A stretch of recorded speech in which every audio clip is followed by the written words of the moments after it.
Lie number one. Everywhere you keep hearing it, we're broke, we're broke, we're broke. You know, and the first time I started hearing people say this, to me it sounded kind of strange. I mean, look around. American corporations, making a lot of money now, very profitable, selling all these new gadgets that flying off the shelves. What'd you say? Highest profits in history. The highest profits in history. Wall Street is white hot again. And then you look at America compared to other countries. You know, and God bless them, but compared to them, we sure don't seem broke. I mean, but you hear this over and over and over, and you start thinking, well, maybe you're just crazy, right? Maybe you're nuts. I mean, maybe we are broke. I mean, everybody keeps saying it. But let me tell you something. This is a very dangerous lie. Because once we accept that lie, then a whole bunch of other stuff starts to seem acceptable. We're broke, so maybe we can't afford Medicare. Right? We're broke, so maybe we can't afford teachers to teach our children, right? We're broke, right? So maybe we need to lay off police officers and firefighters and nurses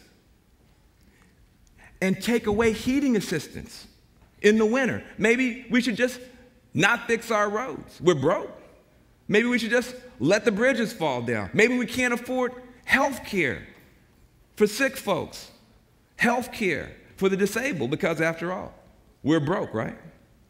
Right? Wrong. Say this together with me. America is not broke.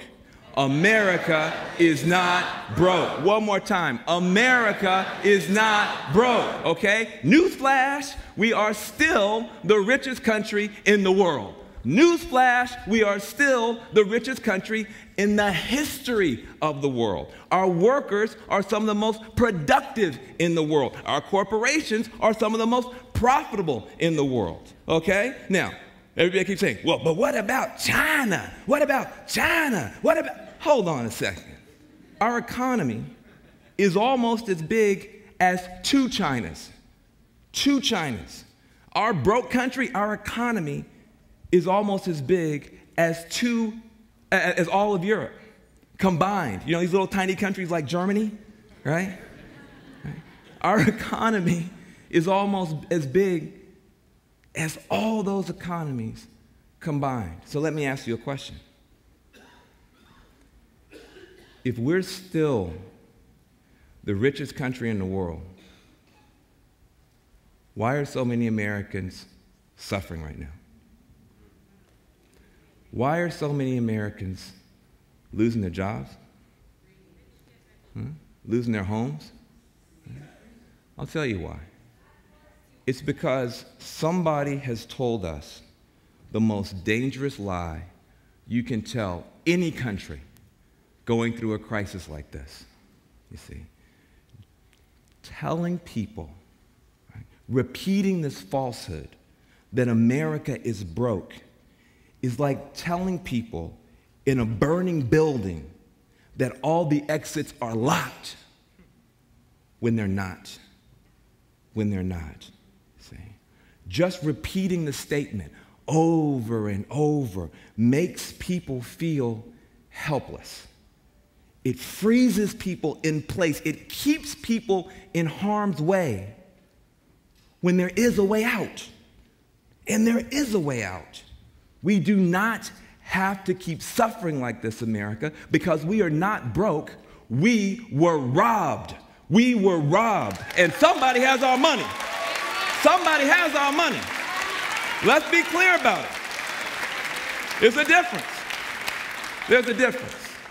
I mean, think about it. Wall Street,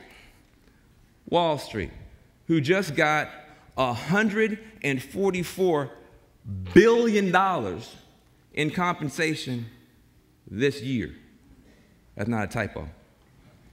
$144 billion. That's a record high.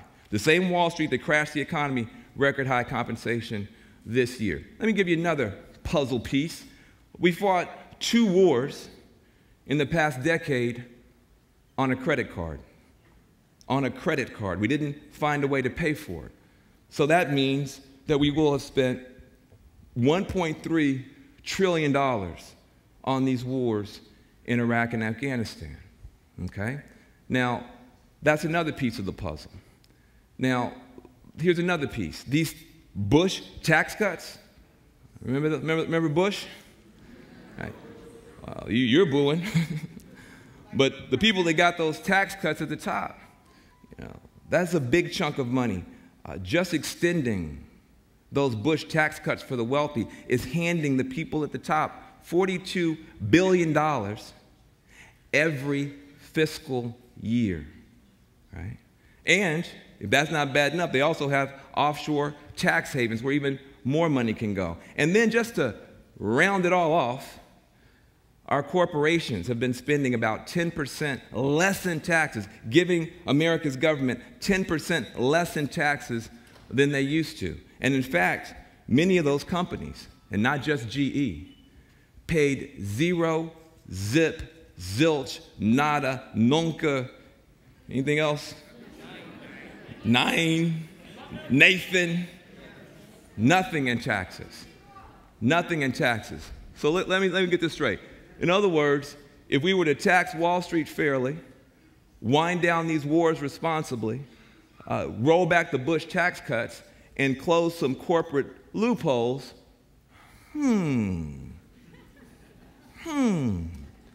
Yeah. Will we still be talking about how broke we are then? That is a lot of our money. Now, at the same time, let me ask you this question. If we are broke, if we are broke, how come only some of us are suffering? 83% of all of our stocks are in the hands of 83% of the people. Oh, no, I'm sorry. 83% of our stocks are in the hands of 1%. 1% of the people. Only the top 5% of U.S. households have earned enough additional income to match the rise in the cost of housing since 1975. Just the top 5% can even keep up with housing costs in our country. You never see that on TV, but it's a true thing that's happening. And so, surprise! No big surprise.